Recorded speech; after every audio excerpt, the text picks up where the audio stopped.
Toujours de l'Évangile selon saint Matthieu.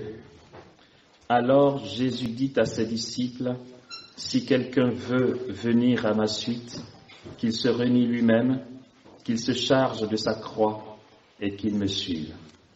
Qui veut en effet sauver sa vie la perdra, mais qui perdra sa vie à cause de moi la trouvera.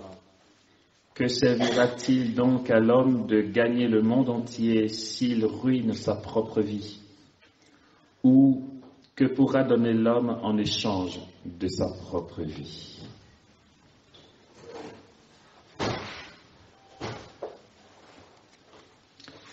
C'est qu'en effet, le Fils de l'homme doit venir dans la gloire de son Père avec ses anges, et alors il rendra à chacun selon sa conduite.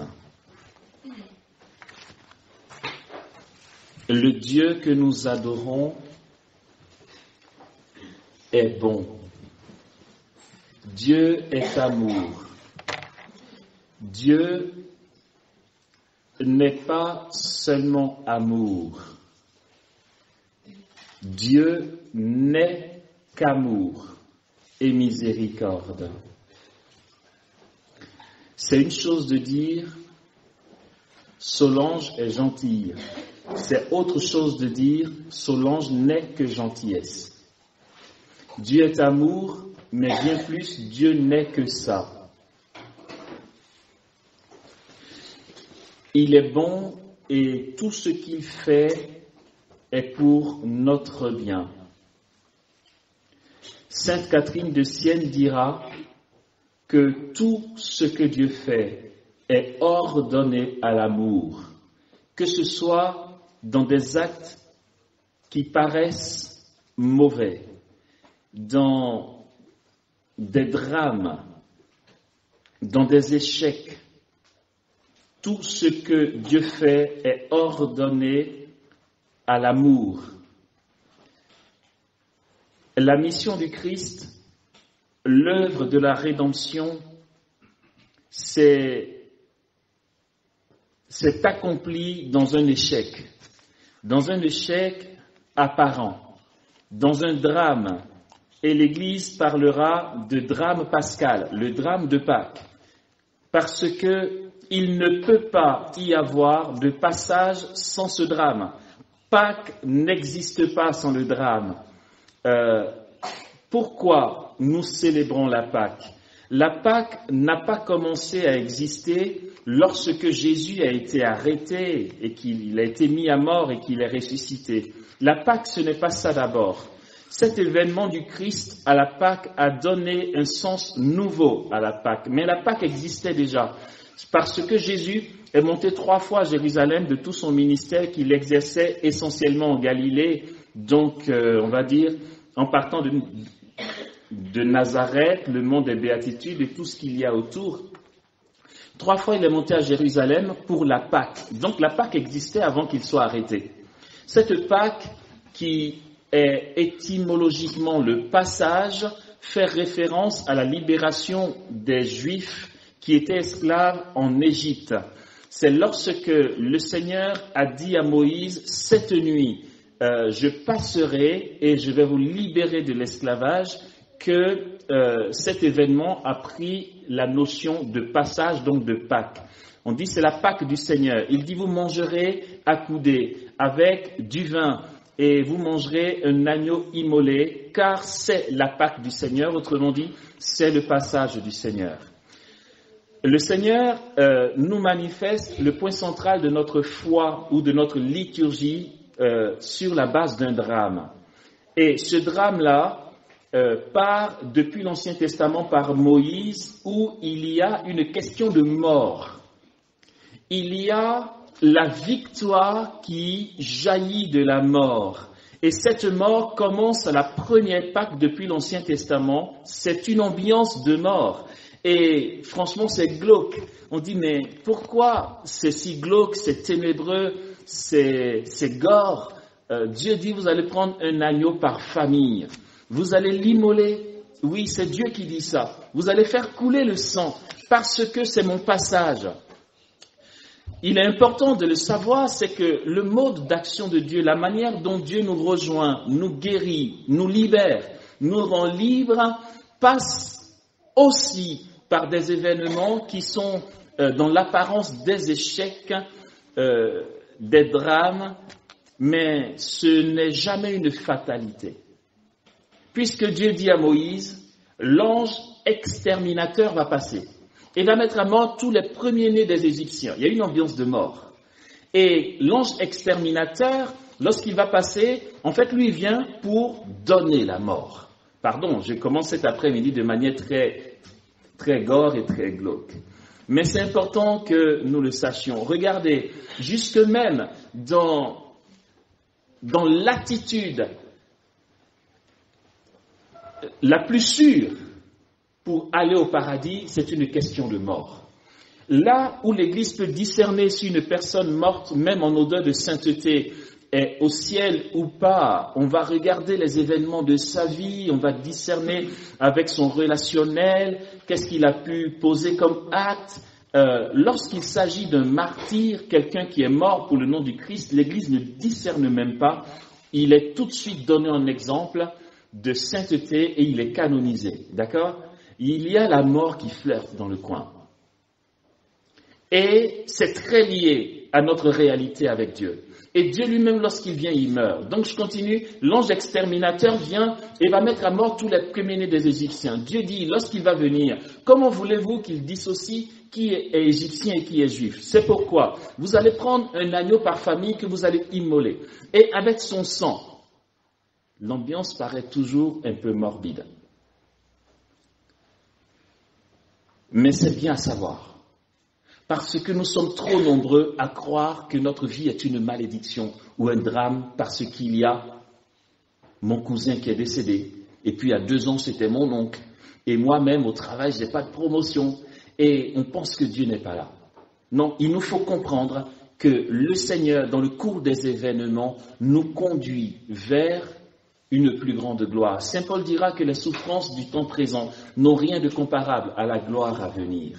Donc Dieu dit, pour que l'ange exterminateur sache qui vous êtes, le sang de l'agneau, vous allez le prendre et maculer les portes de vos maisons. Alors quand il verra le sang de l'agneau sur vos portes, il passera. Il ira vers les Égyptiens. Mais cet agneau qui est mis à mort est la préfiguration de l'agneau de Dieu lui-même qui est sur le trône, comme dit Saint Jean, qui a été mis à mort, qui a été immolé, et qui par son sang a racheté pour Dieu des hommes de toute race, langue, peuple et nation. Et c'est par ce sang-là qu'il a fait de nous une royauté de prêtres et nous régnons sur la terre. Alors, l'ange passe et puis épargne les Juifs parce qu'ils ont mis à mort un agneau. C'est le passage de Dieu, mais c'est aussi le passage de la mer Rouge. Et puis donc, les Juifs sont libérés parce que Pharaon n'en peut plus. Il a perdu son premier-né. Il dit, allez sacrifier à votre Dieu dans le désert. Vous êtes pour moi source de malheur, je ne veux plus vous voir. Alors ils partent en toute hâte parce que le Seigneur les libère et ils arrivent encore face à un symbole de mort. C'est la mer Rouge, symbole de la mort. La mort pour les Égyptiens qui vont être noyés, mais aussi la libération pour Israël qui va traverser cette furie de la mer à pied sec. C'est pourquoi, à juste titre, le catéchisme de l'Église catholique va nous donner la symbolique du baptême qui est d'être plongé dans la mort et dans la résurrection du Christ. L'eau est symbole de mort et de résurrection jusqu'aujourd'hui. Pour que je sois ce que je suis, pour que je sois libéré de mes penchants mauvais et de tout l'esclavage du péché, il faut que je meure. C'est ce que nous disions tout à l'heure. Celui qui ne meurt pas, il ne voit pas Dieu. Alors par le baptême, nous sommes plongés dans la mort de Dieu pour ressusciter avec lui. Et la bonté de Dieu va passer par ce drame-là. Lui qui est bon. Et cela n'est pas incompatible. Le Seigneur mène chacun et guide chacun vers la sainteté. Mais la sainteté suppose la sanctification. Or, À cause du péché originel, il n'existe pas de sanctification sans dépouillement, sans souffrance, sans renoncement. Et Dieu lui-même a vécu le renoncement que l'on va appeler la kénose. Ça va ensemble. Pour que je devienne immaculé ou que je sois immaculisé, il va falloir que je sois brisé. Celui qui ne renonce pas à lui-même, c'est un brisement, et ne prend pas sa croix, ne peut pas venir à ma suite. Mais dans la croissance en Dieu, ce brisement devient un bonheur. Là, je sais que je vous provoque. Comment aimer Dieu jusqu'à se réjouir de la souffrance que nous vivons? Je bifurque un peu en parlant à nouveau de cette personne, Marthe Robin, qui est présence de Dieu, qui a été présence de Dieu sur la terre. Présence quasi permanente du miracle. Marthe Robin, je le redis, qui est tombée malade parce qu'elle était drépanocytaire et qu'elle était souvent malade, cette maladie qui s'est dégradée au point qu'elle ne pouvait plus rien avaler du tout, était contrainte de ne pas manger du tout, elle ne pouvait rien avaler. Médicalement parlant, elle ne pouvait rien avaler. Donc ce n'était pas un choix de ne pas manger, comme nous autres on décide de jeûner. Non, ça lui est tombé dessus. Elle ne pouvait rien avaler, elle ne pouvait pas dormir. Et son corps s'atrophiait au point qu'elle ne pouvait plus marcher. Elle est restée couchée, malgré elle-même, pendant 53 ans, sans manger, sans boire, sans dormir. Et puis, elle avait des douleurs atroces. C'est pas que juste elle était là et c'était cool. Elle avait tellement mal à son squelette. Quand son père, avant de la laisser le soir, l'installait pour qu'elle dorme bien, c'était toute une bataille pour trouver la bonne position. Le père lui mettait la tête comme si elle disait « Ah non, j'ai mal ». Et il changeait de position « Ah non, c'est pire ». Et là, ça va un peu mieux, mais non, ça va pas le faire. Et puis finalement, « Ah oui, c'est bon, me touche plus, là c'est très bien. J'ai pas de douleur, tu peux me laisser ». En fait, elle est censée rester comme ça jusqu'au petit matin. Elle ne peut pas bouger. Et puis quand son père sort, désolé, mais c'est la réalité. Autant elle voyait Jésus comme je vous vois, autant elle voyait le démon comme je vous vois. Quand son père sortait, le démon débarquait. Et il disait, dis-moi, c'est quelle position qui te fait mal déjà? Et il la met exactement là où elle souffre. Et elle souffre toute la nuit. Parfois, il la bat au point que le matin, elle n'est pas sur le lit, elle est au coin de la chambre. On sait qu'elle ne peut pas bouger, elle n'a pas pu s'y rendre toute seule. Et elle était pleine de sang parce qu'elle a été battue par le démon. Et même avant de continuer, Padre Pio aussi avait des assauts du démon comme ça qui venaient le battre la nuit jusqu'au sang. Il y a quelque chose à comprendre de cette union à Dieu. C'est que notre vie chrétienne n'est pas une vie au rabais. On prend trop notre engagement chrétien, nos engagements en paroisse pour une activité en plus de plusieurs, enfin entre autres où c'est fun, on vient, on a envie, on vient, on n'a pas envie, on vient pas, et puis en fait on s'occupe quoi. Non mais ça n'a rien à voir frères et sœurs, on va juste perdre du temps. Je nous invite, je vous assure, faites le show dehors, allez dans les boîtes, éclatez-vous parce que c'est une perte de temps d'être chrétien sans se donner jusqu'à la mort. Sinon quoi, on est dans un entre-deux. Et puis l'Apocalypse c'est clair. Parce que tu es tiède, ça veut dire que tu es ni chaud ni froid, je vais te vomir.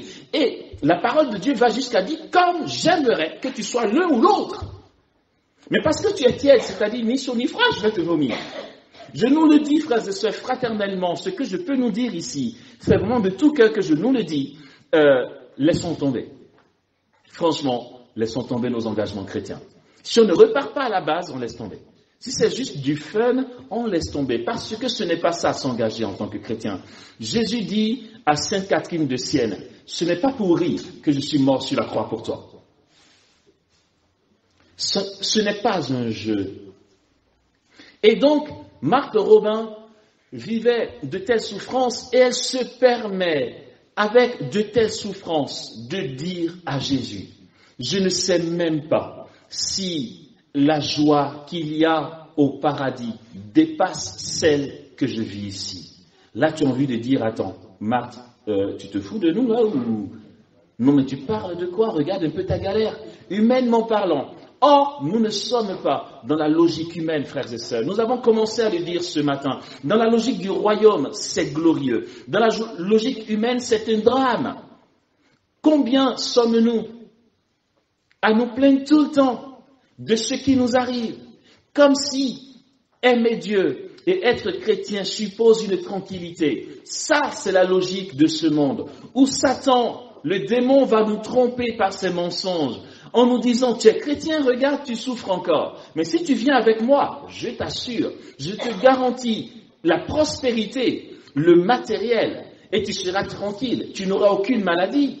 Je connais une personne lors d'une formation qui me disait, c'était pas chrétien, hein, c'était en formation en France, dans le milieu profane pour le boulot, et la personne me disait, ah ouais, tiens, tu sais, je fumais beaucoup et on m'a conseillé d'aller voir un magnétiseur. Je dis ok. Elle ne sait pas que je suis chrétien, elle parle comme une conversation de personnes mondaines, quoi. Elle me dit, j'ai été voir un magnétiseur et je t'assure, c'est très efficace. Il m'a passé les mains partout sans me toucher, il était juste à 10 cm de mon corps, il faisait un truc. Et puis, je sors de là, j'ai plus envie de fumer, ça fait 4 mois que ça dure, j'ai pas envie de toucher une clope. Je dis, ah ben dis donc, ouais, c'est miraculeux. Elle dit, ah oui, c'est super efficace et tout, moi je le conseillerais à tout le monde. Je dis, non, mais en fait, je veux dire, c'est juste irrationnel. Tu t'es pas posé la question comment ça s'est fait. Elle dit, je ne réfléchis pas du moment que je ne fume plus. Oui, ça le démon peut te le donner, tu vois. Mais en échange de quoi et à quel prix? Dans la logique du royaume, Marthe Robin se permet de dire à Jésus, je vis un grand bonheur, parce qu'elle offrait toutes ses souffrances pour sauver des âmes. Et Jésus lui dit un jour, tu as sauvé tellement d'âmes que ces âmes au paradis te réclament, elles veulent se réjouir avec toi. Elle a dit à Jésus, d'accord, mais écoute, tu crois pas que comme ça marche, je pourrais rester encore un peu? Mais si ne serait-ce qu'un seul jour peut libérer encore des âmes, laisse-moi rester. De toute façon, on a toute l'éternité pour nous réjouir. Si un seul jour peut libérer des âmes, allons-y, mon gars. C'est comme ça qu'elle est restée encore 15 ans sur la terre. Et après avoir dit ça, Jésus lui dit, de toute façon, je ne sais même pas si la joie qu'ils vivent au paradis dépasse celle que j'ai ici. De quoi elle parle? Dieu est amour, il est bon. Mais cet amour de Dieu n'exclut pas la sanctification et la purification. On en parle maintenant. Il est bon et il veut notre bien.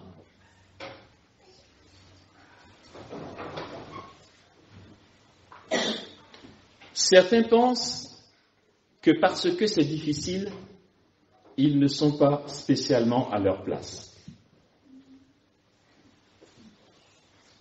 Le lieu du discernement, de là où on doit être, se mesure au niveau des fruits. Jésus dit, on discerne un arbre à ses fruits. On ne discerne pas un arbre à sa forme. C'est pas parce que le manguier est un peu plus penché que l'autre que c'est pas un manguier. C'est un manguier. Donc, c'est les fruits que tu vas porter. Si tu te dis, ouais, mais je suis dans tel apostolat, ou dans tel groupe de prière, ou dans tel mouvement d'église, et que ça me paraît un peu galère, donc c'est peut-être pas ma place, c'est pas le lieu du discernement.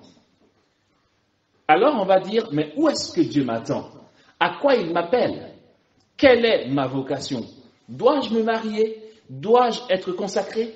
Dois-je rester célibataire? Célibataire consacré? Je vais vous dire un truc, et pardon si ça vous choque, mais désolé que ça vous choque, c'est la vérité. On s'en fout. On s'en fout que tu sois célibataire, marié, religieux, religieuse, on s'en tape. Pardon, excusez-moi l'expression, on s'en fout. La vocation chrétienne est la vocation à la sainteté. Alors, tu sais ce que Dieu va te dire? Il va dire, bon, ok, tu me demandes ce que tu dois faire. Si tu dois être religieux ou religieuse, c'est ça? Ou marié ou célibataire. Il va te dire, peu importe pour moi, du moment que tu sois saint. Telle est ta seule vocation. À chacun de voir, est-ce que je vais mieux me sanctifier si je suis célibataire? Est-ce que je vais mieux me sanctifier si je suis marié? Si je suis religieux, religieuse? Ok, j'y vais, c'est tout. Ne te dis pas, mais est-ce que je ne me trompe pas? Est-ce que Dieu ne me veut pas de l'autre côté? Dieu te dirait que tu ailles à gauche ou que tu ailles à droite, je te bénirai. Tout ce que je te demande, c'est d'y aller avec moi. Point. Il y a cette petite histoire entre les voyants de Medjugorje et la Sainte Vierge Marie qui est très parlante. Et c'est trop ça la réalité. Comme nous tous, les voyants se disent, tiens, on voit la Mère de Dieu, profitons pour poser les bonnes questions. Sainte Vierge, qu'est-ce que Dieu attend de nous? Qu'est-ce qui ferait plaisir à Jésus et te ferait plaisir? Qu'on reste célibataire, consacré, comme ça on continue de te voir et on véhicule les messages ou on doit se marier? Marie a répondu, c'est vous qui voyez. Elle n'a pas dit Jésus, elle n'a pas dit le Père, elle n'a pas dit le Saint-Esprit. Elle dit, c'est vous qui voyez. Mais pour moi, votre Mère du ciel, ce qui me ferait plaisir serait que vous soyez consacrés. Mais c'est votre choix. Vous savez quoi? Tous les voyants de Medjugorje sont mariés et ont des enfants. Pourtant, Marie a dit, ce qui me ferait plaisir, c'est que vous soyez consacrés. Vous comprenez la liberté qu'il y a en Dieu? Elle n'a pas dit, Dieu vous appelle à vous consacrer ou à vous marier. Elle dit, c'est vous qui voyez, vous êtes libre. Maintenant, moi, en tant qu'individu Vierge Marie, ça m'aurait fait plaisir de vous voir consacré. Mais, heureusement que l'amour suppose la liberté. Ils sont tous mariés. Marie continue à leur apparaître. Sans problème. Tout ce que je te demande, c'est d'y aller avec moi. Parce que Dieu nous aime. Et que là où il nous appelle, ça ne sera pas sans difficulté et sans drame. L'apôtre Paul est clair. Nous sommes aux prises, mais non abandonnés. Ne sachons qu'espérer, mais non désespérer. Nous sommes terrassés, dit-il, mais non anéantis. Partout et toujours, nous portons dans notre corps les souffrances de mort de Jésus, afin que la vie de Jésus, elle aussi, se manifeste en nous. Ainsi, dit-il, la mort fait son œuvre en nous et la vie en vous. Il est important que nous écartions nos appréhensions sur la base de difficultés et d'épreuves et de souffrances. Je le dis à cause de ce que Jésus dit ici. Notre Maître a été le plus honnête possible avec nous. Si tu veux venir à ma suite, il va falloir que tu t'oublies. Tu ne me suis pas pour faire ton kéké. Tu viens pas pour ta réalisation personnelle. Tu me suis. Tu prends ta croix et tu me suis. Et je le redis, le mot d'ordre quand tu rentres chez les béatitudes, c'est tu suivras chez nous Jésus partout où il acceptera de te mener, à travers la décision des responsables. Si tu es OK, tu viens. Si tu n'es pas OK, il y a d'autres communautés qui existent, tu peux aller chercher ailleurs. Au point que j'en ai vu des frères et sœurs avec qui j'ai cheminé chez les béatitudes qui, malgré ce mot d'ordre, étaient malheureux en se disant « Ouais, ça fait quelques années que je suis là, je n'ai pas fait mon engagement que j'aurais dû faire depuis 1 an, ou encore mes frères de promotion ont commencé le séminaire, moi j'ai toujours pas commencé le séminaire, mais chacun a son cheminement, tu n'es pas l'autre. » Et on commence à récriminer et à se plaindre de l'intérieur, et puis finalement on est malheureux. Il y a un frère de la communauté des béatitudes que je connais bien ici en France, à Saint-Brelade, au monastère de l'Enfant Jésus. Ça fait, aujourd'hui je vous parle, au moins 35 ans qu'il est membre de la communauté des béatitudes. Et, enfin il y en a plein d'autres qui sont restés plus longtemps que lui. Mais après au moins 35 ans, vous savez quoi? Normalement tu as 1 an de stage, 2 ans de postulat, ça te fait 3. Après quoi, tu fais ton noviciat et tu es novice pendant 3 ans avant de faire l'engagement à vie. Donc ça te fait au tout 6 ans, en tout 6 ans pour être engagé à vie chez les béatitudes quand tout va vite et tout va bien. Mais on te regarde vivre pour voir si ça le fait ou pas. On peut te faire attendre si on ne voit pas en toi quelqu'un qui se donne à fond. Et ce frère-là, il est parole de Dieu pour moi. Il s'occupe des pauvres, parce que le monastère de l'Enfant Jésus en Bretagne s'occupe des pauvres. On accueille beaucoup de SDF, beaucoup de personnes démunies, des fragiles psychologiques. Et on avait un trisomique de qui il s'est occupé pendant de très longues années. Ce frère-là a été jusqu'au noviciat. Ça veut dire, après 3 ans de vie communautaire, il a fait son noviciat. Et 3 ans plus tard, il devait être engagé à vie. Jusqu'aujourd'hui, je vous parle. Après 35 ans, il n'est toujours pas engagé à vie.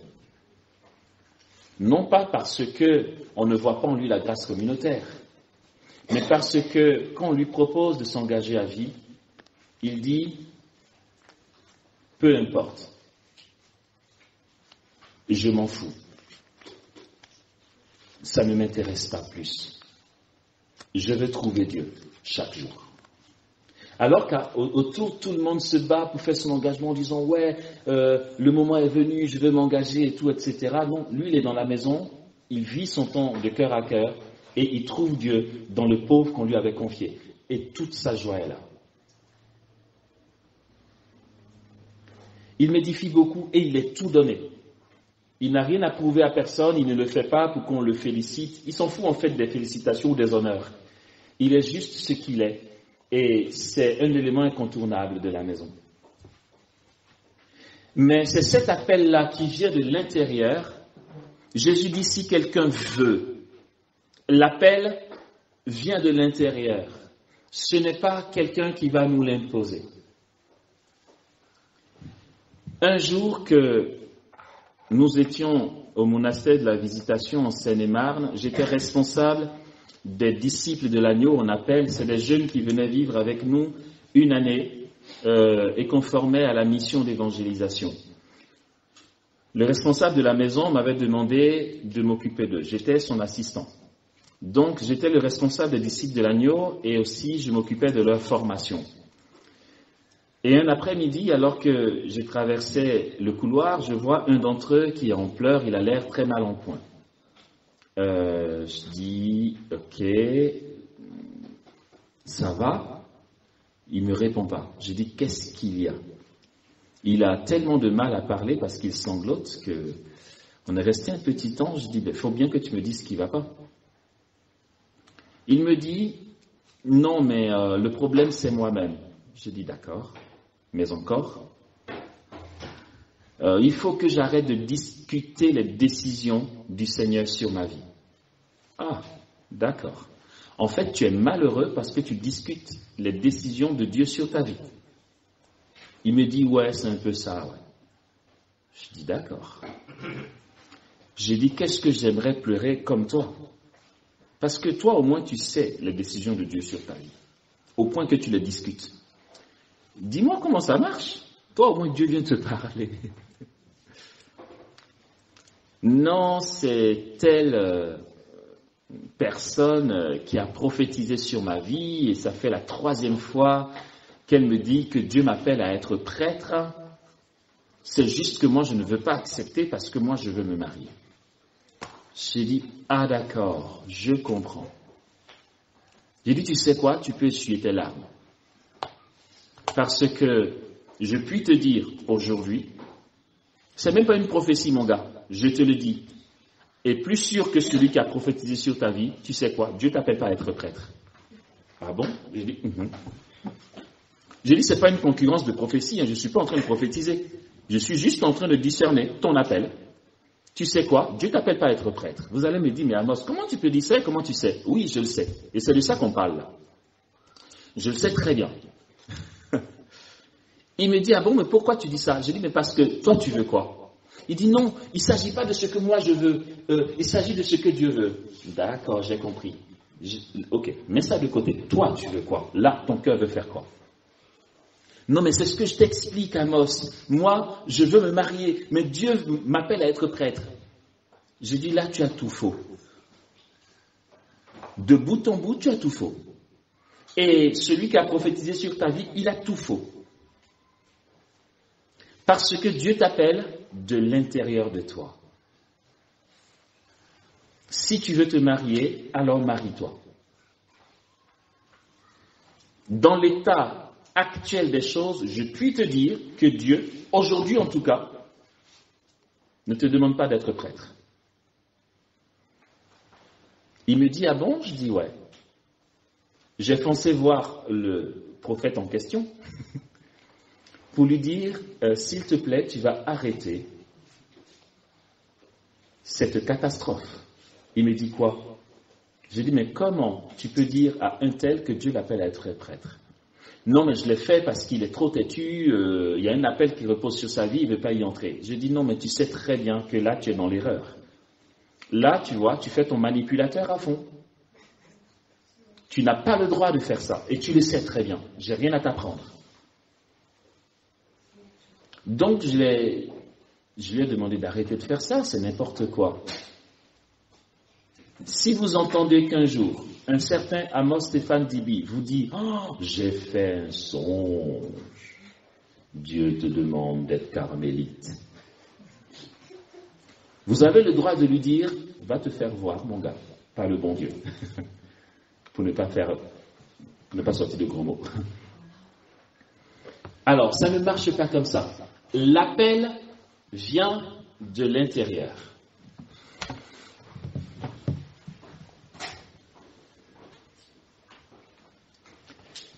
L'appel va naître comment? Il peut arriver que Dieu m'appelle à être prêtre. Mais c'est peut-être pas maintenant qu'il faut que je m'y engage. Cet appel de Dieu qui va reposer sur ma vie en tant qu'appel au sacerdoce est en gestation. Ça veut dire que le Seigneur va m'attendre. Il va attendre que je sois prêt à entrer dans cet appel. Il existe des révélations, puisque l'Église dit que les révélations continuent dans l'Église, puisque l'esprit de prophétie n'est pas éteint. Donc les révélations, oui, ça existe. Dieu donne des révélations, des prophéties, des lumières.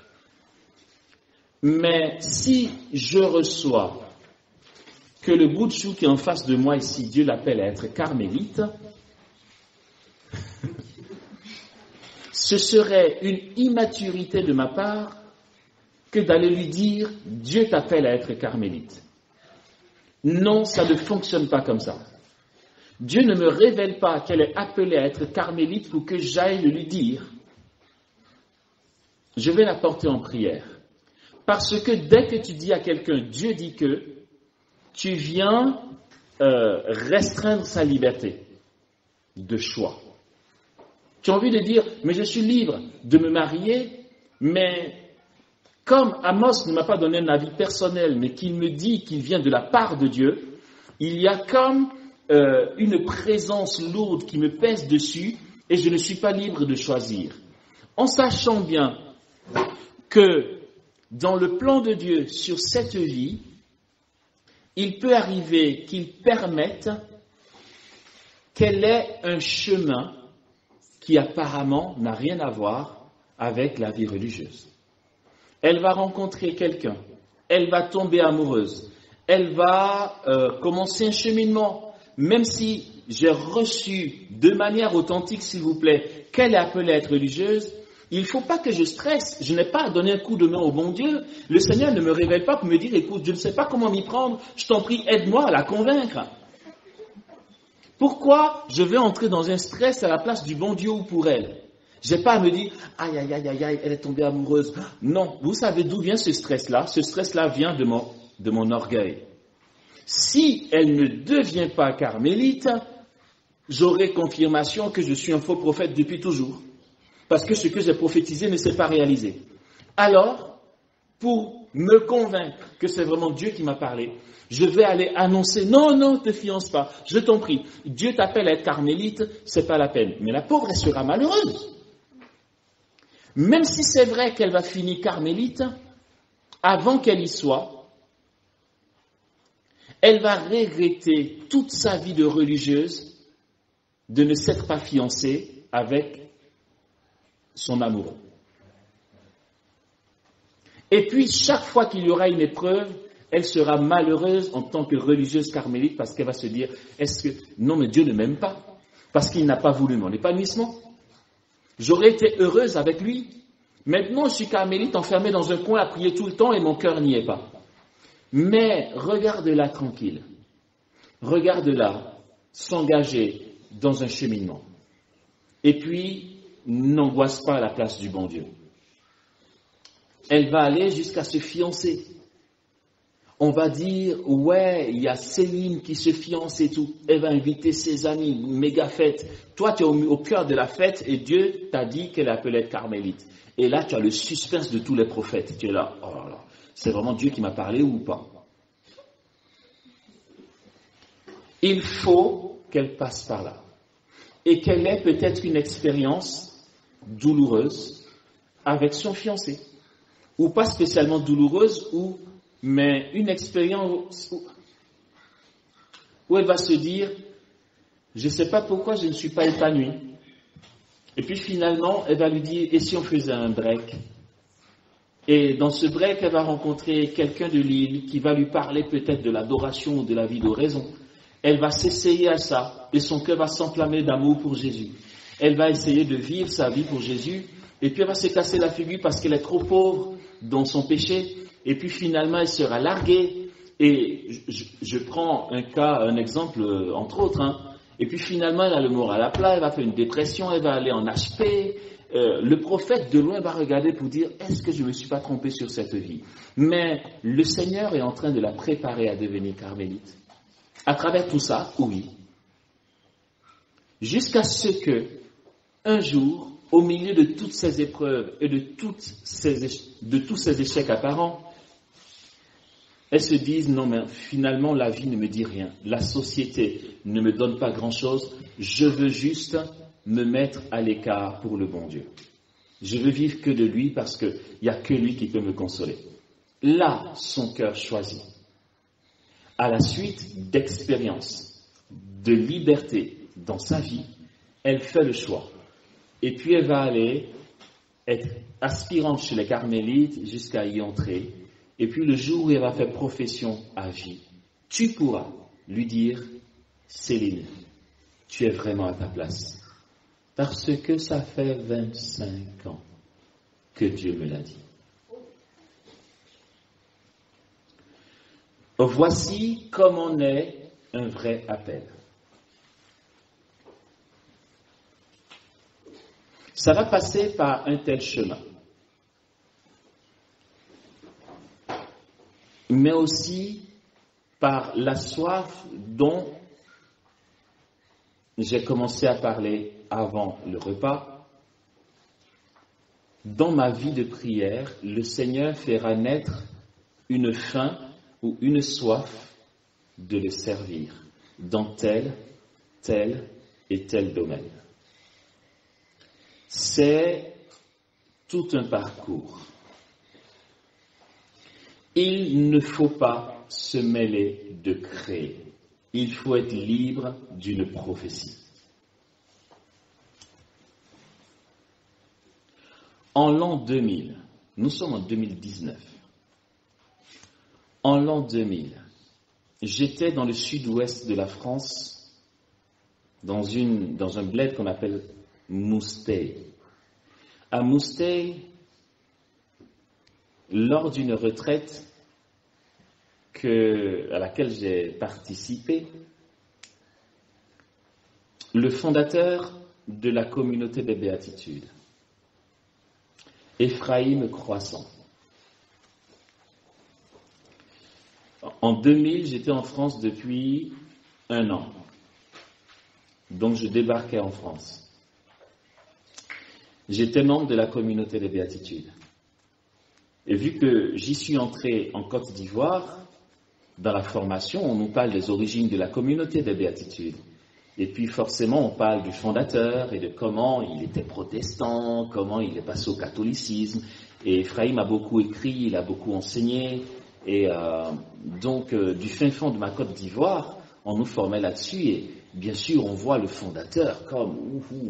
Et vu ce que la communauté des béatitudes était, elle était appelée la communauté du lion de Juda et de l'agneau immolé dans le temps avant de devenir les béatitudes. Et même en France, vu les fruits que portait la communauté des béatitudes, au niveau renommé en France, en tout cas, c'était une communauté de référence dans le milieu charismatique. Lorsque la communauté organisait des sessions d'été, il y avait jusqu'à 30 000 personnes à Ars, autour des béatitudes, où il y avait les signes messianiques, les boiteux qui marchaient, les aveugles qui voyaient, on fait le truc, le méga truc. Et pour vous dire, cette communauté rayonnait tellement que les gens pensaient que son fondateur était mort depuis longtemps, comme on peut dire François d'Assise ou Saint-Dominique, un truc du genre. Sœur Judicaël, qui est encore à la communauté des béatitudes, quand il n'y était pas encore, elle a été tellement fascinée par cette communauté qu'elle s'est dit, je vais aller prier sur la tombe de leur fondateur. Elle a été à Cordes dans le temps, et puis quand elle est arrivée, elle a demandé à prier sur la tombe du fondateur. On dit la tombe du fondateur, mais il n'est pas mort. Non, il n'est pas mort. Non, parce que la communauté rayonnait tellement qu'elle pensait qu'ils avaient des siècles et des siècles d'expérience. Et puis, on a dit non, mais là, il est absent, revenez. Et donc, elle est revenue, je crois, quelques semaines plus tard, et quand elle rentre dans le couvent de Cordes, elle voit quelqu'un en train de faire du jardin. Elle dit, excusez-moi, je viens voir le fondateur des béatitudes. Il dit, ok, ben c'est moi. Elle dit, ouais, c'est ça, moi je suis le pape. Tellement elle n'y croit pas, parce que Ephraïm est en train de faire du jardin, il est tout plein de boue, elle n'y croit pas. Mais tellement la communauté rayonnait. Alors vous imaginez, en Côte d'Ivoire, nous qui y sommes, enfin, on nous parle des béatitudes et tout ça, le fondateur, vraiment, je me dis, purée, le mec, si je pouvais le voir de mes yeux de chair, j'aurais dit, Dieu prend ma vie, j'ai gagné ma vie. Je rentre chez les béatitudes, et puis, je viens en France. Et puis, en France, je suis dans la maison du cofondateur des béatitudes, ce qui est déjà pour moi, pas rien. Et puis, un jour, en venant en France, je dis, Seigneur, j'aimerais juste rencontrer, enfin, voir de mes yeux de chair, Ephraïm. Fais-moi cette grâce, je t'en prie, je veux juste le voir. Et puis, je l'ai vu une fois, mais de très loin, parce que c'était à Rome, il y avait 1800 membres de béatitude, il était si loin à nous parler. Je dis, bon Seigneur, si c'est comme ça que tu m'exauces, je m'en contente. Mais vraiment, je ne l'ai pas bien vu, mais bon, au moins, je l'ai vu bouger, j'ai entendu sa voix en direct, c'est déjà pas mal. Et puis, bien plus tard, on nous dit, il y a Ephraïm qui anime une session à 1h de chez nous, et je me propose d'y aller. Et puis là, je le vois un peu de plus près, parce qu'il y a une cinquantaine de retraitants, c'est tout. Et chaque fois, au moment de la pause, je vais aller le saluer, mais il y a trop de monde autour de lui, je suis là, je ne vais pas forcer. Et je passe de vouloir le voir à vouloir le saluer. Et Seigneur, si je peux juste toucher ses mains. Mais il y a toujours trop de monde autour, alors moi je suis là, j'ose pas. Et le dernier jour de la session, comme par hasard, il dit au revoir à tout le monde, et puis il doit partir. Plein de monde l'accompagne à la voiture, bon je laisse tomber. Je vais prendre un goûter, et quand je sors, il n'y a plus personne, il est seul à sa voiture en train de partir. Je cours, je vais le voir, je dis bonjour Ephraïm et tout, il dit bonjour, ça va? Je dis oui.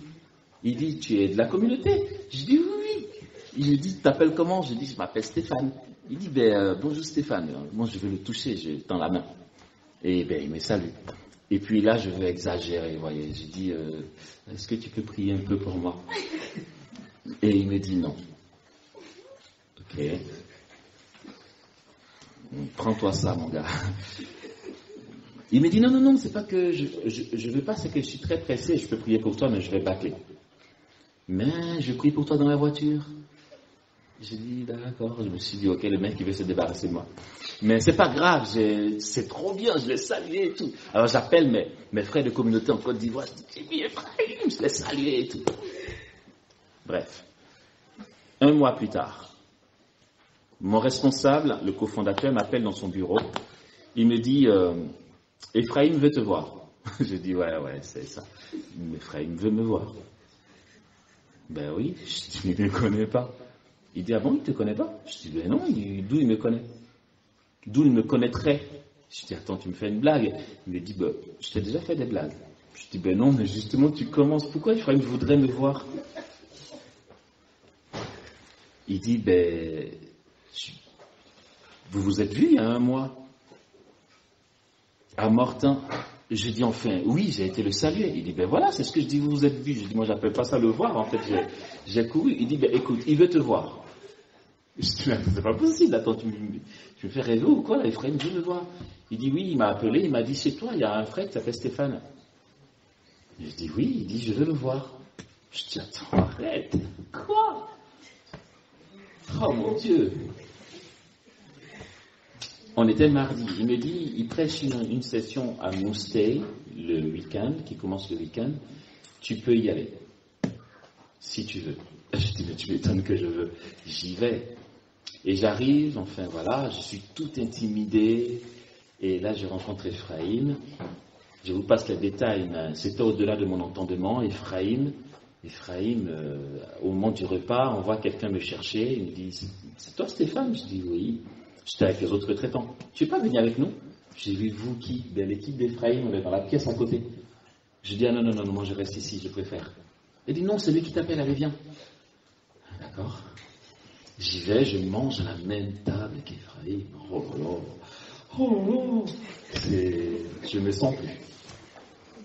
Et puis au moment de l'introduction de la retraite, les retraitants se présentent, et puis là, je suis assis dans l'assemblée, il fait ça, il est là avec son équipe, il les fait... je me suis dit, mais qu'est-ce qu'il me veut? C'est du harcèlement là, je vais pas tenir, émotionnellement c'est trop là d'un coup. Je viens, il me fait asseoir à sa gauche, et il présente tout le monde, et il dit, voilà, je vous présente mon équipe, et je vous présente Stéphane, qui fait partie de mon équipe. Il est là pour s'occuper de toute la dimension charismatique de la retraite. Je dis, mais il est malade ce mec. Attends, il est vraiment dingue, il est fou. Mais il ne me connaît pas. Je puis dire comme le vieillard Siméon au maître souverain, tu peux laisser ton serviteur s'en aller dans la paix. Car mes yeux ont vu mon salut. J'étais trop intimidé, je vous assure. Mais je tremblais de tout mon corps. Je dis, mais je fais comment ça? Dimension charismatique de quoi, enfin? Donc voilà, c'est comme ça que je l'ai rencontré, j'ai fait partie de son équipe. Et à la fin de la retraite, quand les retraitants partaient, il m'a dit, viens, on marche un peu dans le bois. On a été marcher. Et il m'a dit, maintenant, je vais te dire pourquoi j'ai voulu te voir. Ok. J'ai dit, mais c'était pas pour être dans ton équipe, là, à la retraite. Il dit, oui, entre autres, mais c'est pas ça l'élément principal. Je t'ai dit que je prierais pour toi dans la voiture. Je dis, ouais. Il dit, ben voilà.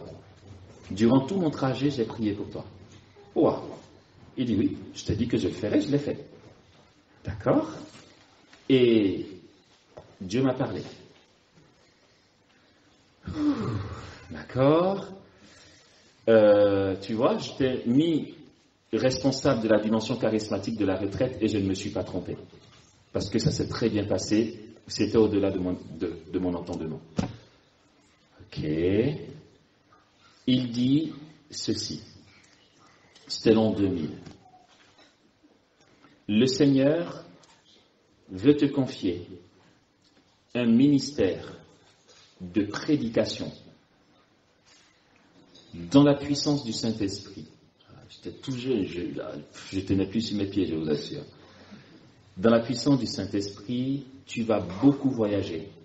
Surtout, il y aura beaucoup de guérisons quand tu vas aller en mission, style Père Emiliano Tardif. Je dis, bon, il a l'art d'exagérer ce mec. Je ne sais pas d'où ça va me venir, ce truc. Il dit, tu le feras en tant que laïc. C'est le seul point qui ne me convenait pas. Moi, je voulais être prêtre. Il me dit, tu le feras en tant que laïc. Et tu ne vas pas arrêter de voyager. D'accord. Il a rajouté, es-tu prêt à renoncer à l'Afrique? Dieu te veut en France. C'était en l'an 2000. Je lui ai dit, écoute, tout ce que tu as dit m'emballe carrément, sauf le côté laïque. Moi, je vais être prêtre. Tu sais, j'ai vu avec Jean-Marc c'est le cofondateur, j'ai vu avec Jean-Marc l'année prochaine, je commence mes études de philo au séminaire. Il a dit, ah non, ah non, fais pas ça. Dieu te veut en tant que laïque. Sauf que moi, ça ne faisait pas écho dans mon cœur à ce moment-là. Mais j'étais encore beaucoup jeune et j'étais intimidé par Ephraïm. Mais pourtant, j'étais embêté. Je n'ai pas appris à faire des choses malgré moi.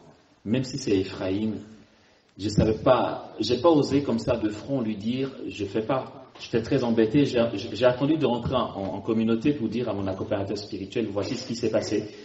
Tout ce qu'il a dit m'emballe carrément, mais en tant que laïc, ça ne m'arrange pas du tout. Moi, j'ai toujours voulu être prêtre. Mon accompagnateur spirituel m'a dit, ne sois pas laïc, mais sois prêtre. J'ai dit, ouais, mais et ce qu'Ephraïm a dit? Il m'a dit, écoute, si ce qu'Ephraïm a dit est vrai, ça se fera. Pour l'instant, tu veux être prêtre, on ne change pas les plans. L'année prochaine, tu commences tes études au séminaire. La fois d'après, il y a eu une retraite, j'ai dû dire à Ephraïm, je commence les études au séminaire. Il a dit, ok, on s'abandonne. J'étais content qu'il le prenne comme ça. Je ne voulais pas le décevoir. Vous voyez, quand tu es encore jeune, tu es intimidé. Et puis, il a vécu sa vie. Il m'a laissé tranquille. L'an 2000, j'ai été au séminaire et j'ai revu Ephraïm, vous savez quand?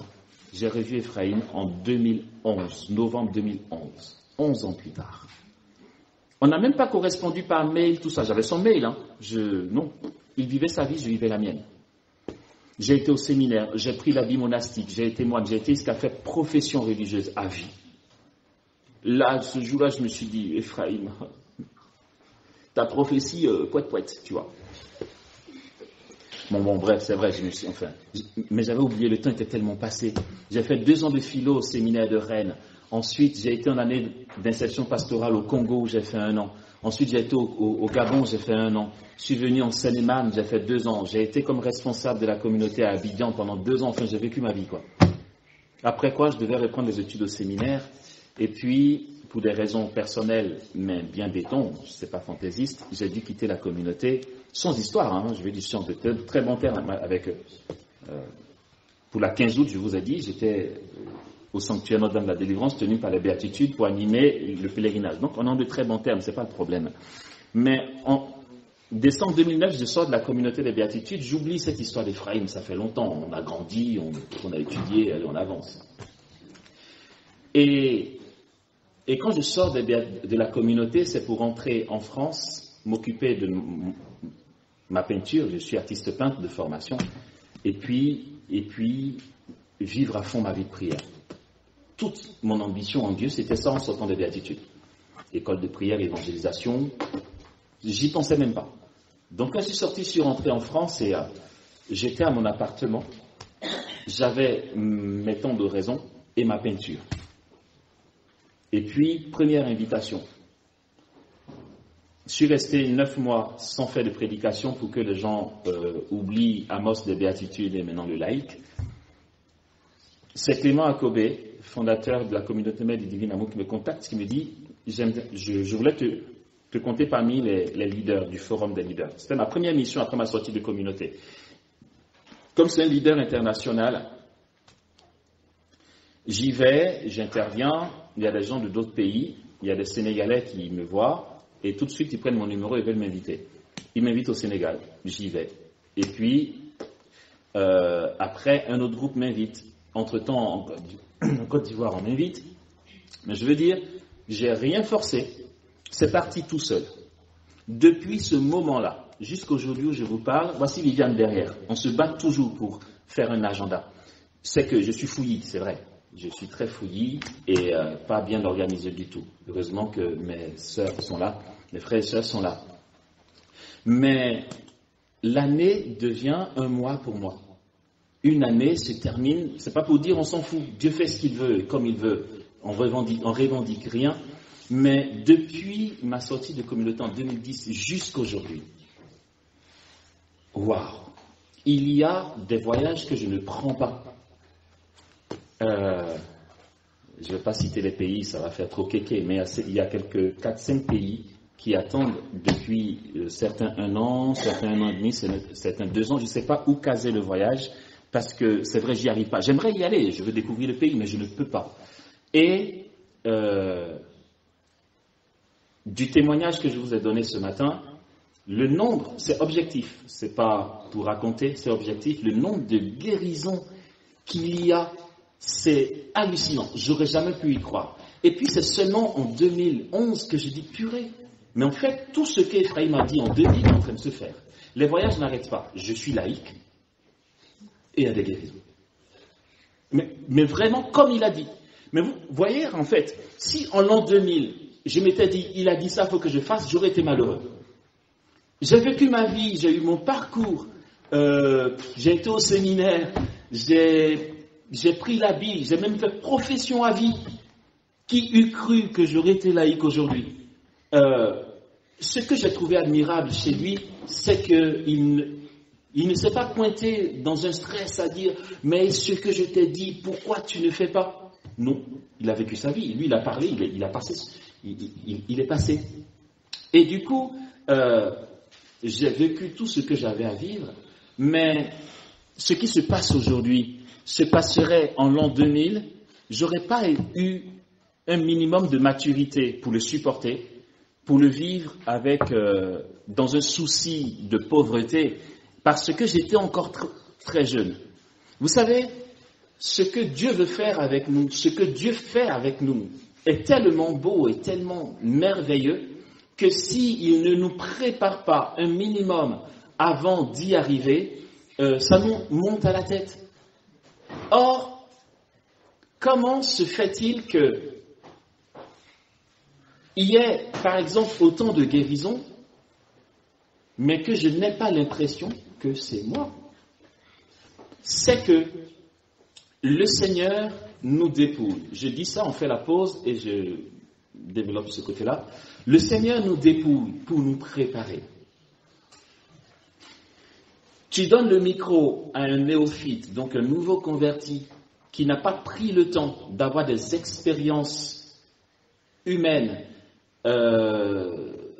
qui n'a pas appris la notion d'obéissance, de pauvreté, de renoncement, il s'opère un miracle par sa main, tu es sûr que tout de suite il va se prendre la tête, il va se prendre pour le centre du monde. J'ai un ami qui me disait une fois, alors qu'au sanctuaire marial, avec un rassemblement de plus de 8000 personnes, il y avait eu beaucoup de guérisons, des boiteux qui marchaient à l'appel, ça se faisait, pendant qu'on écoutait les témoignages, l'assemblée était en délit parce que les boiteux continuaient de marcher. Du coup, les témoignages, il n'y avait plus besoin parce que ça se voyait. C'était hallucinant, c'était vraiment émouvant. J'en parle, j'ai encore la chair de poule, tellement Dieu a été généreux dans ce qu'il a fait. Il y a quelqu'un qui a filmé, il a mis sur YouTube, moi j'en savais rien. Et ce jour-là, c'était, Jésus voulait ça, enfin on en parlera, soit aujourd'hui ou une autre fois. Jésus voulait, il dit, tu sais, là, il y a une telle présence de ma grâce que si quelqu'un te touche, simplement il est guéri.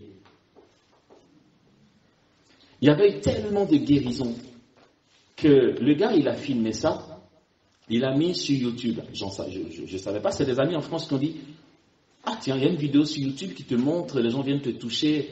Je dis, non, purée. Donc j'ai appelé ceux qui m'ont invité, je leur ai dit, pitié, vous m'enlevez ça. J'ai un ami qui m'a dit, mais pourquoi tu fais enlever? J'ai dit, mais parce que ça n'a rien à faire là. Il me dit, non mais attends, tu exagères, attends, c'est trop puissant, tu te rends compte? Le buzz que tu vas faire avec ça, les gens vont aller sur YouTube, regarder. J'ai dit non, mais le truc c'est que moi je suis domicilié en France aussi. Je suis paroissien de la cathédrale.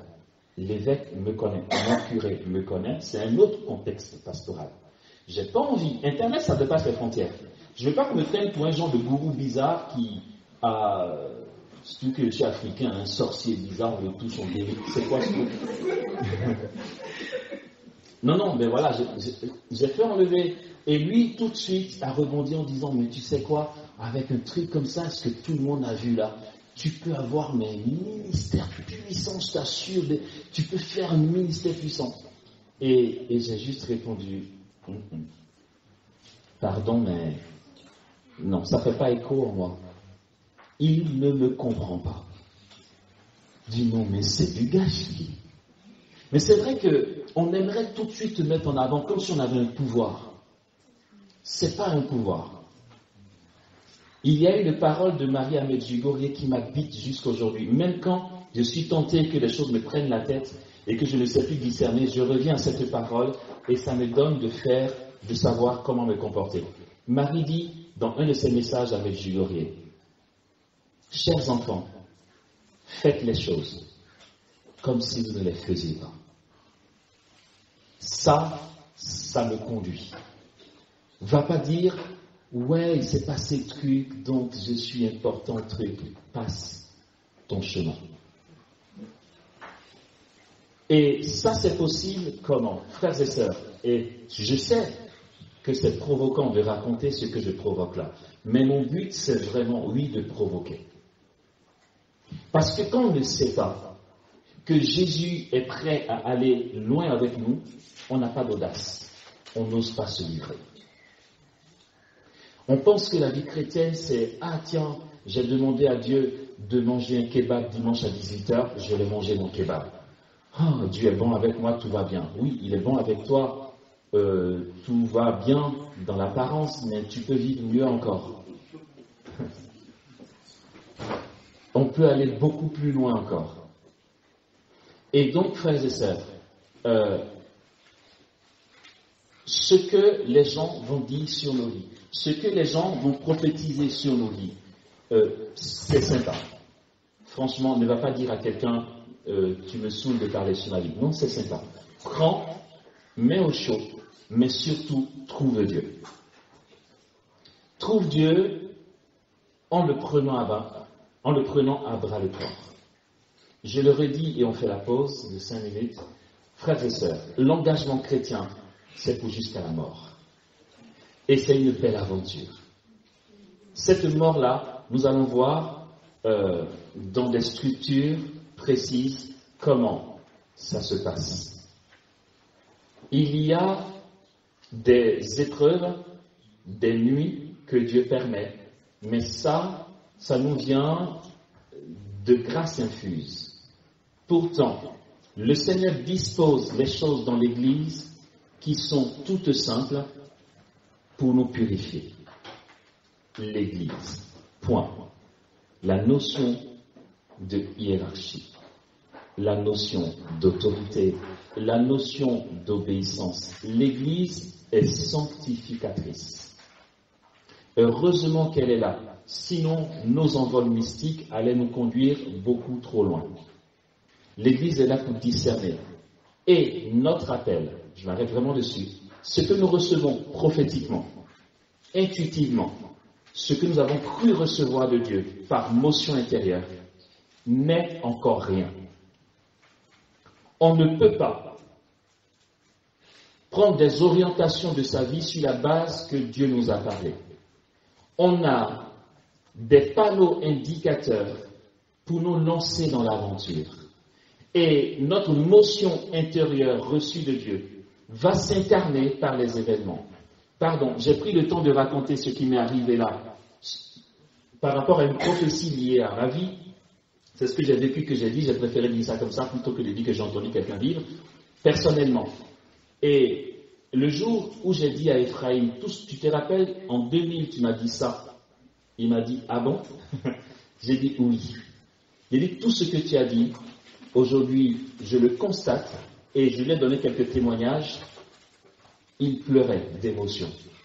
Il dit, tu me bénis, mon petit frère. Mais pour que ta prophétie, ton intuition prophétique, pour que ce que tu as reçu comme motion soit confirmé et que ça porte un fruit concret et réel, il faut indispensablement que ça s'incarne dans les événements. Dieu t'a parlé dans le secret de ta prière. Laisse Dieu confirmer ce qu'il t'a dit dans le secret de ta prière dans le cours des événements. Parce qu'aucun pape n'est venu en Côte d'Ivoire te dire « Ouais, Dieu te parle » ou bien tes intuitions sont justes. Personne, je le redis, personne dans l'Église ne peut, sur la base d'une intuition prophétique, dire que Dieu lui a parlé. Même pas le pape François. Ça ne fonctionne pas comme ça.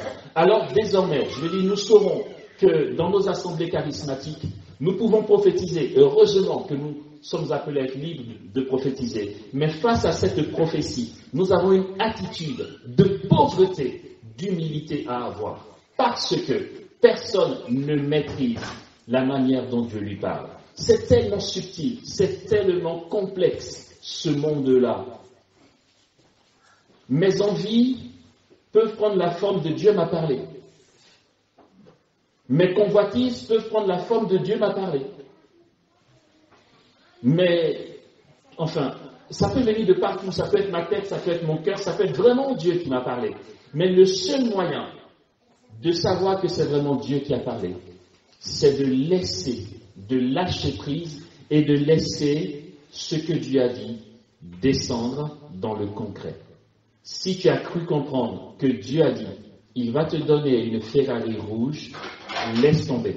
Ne va pas dire à ton voisin, j'aurai une Ferrari rouge, tu n'en sais rien. Peut-être que tu t'es trompé. Tu pourras dire à ton ami et témoigner seulement si en sortant de chez toi, tu as ton grand-oncle qui dit, j'ai pensé à toi. Je t'offre une Ferrari rouge. Là, tu vas dire, oh, tu sais, ce matin, Dieu m'avait dit. Oui, la Ferrari est là, tu peux te permettre maintenant.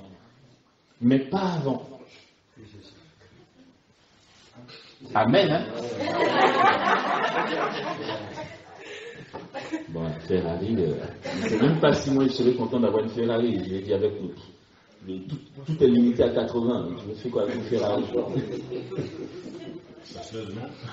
Comment? Oh, c'est ça.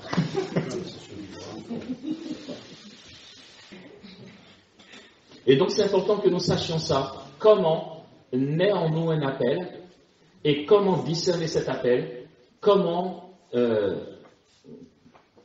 juger que vraiment le Seigneur me demande de faire ci, de faire ça, mieux le vivre. Le but, c'est quand je sais que Dieu m'y appelle, que je m'y engage pour mourir surtout.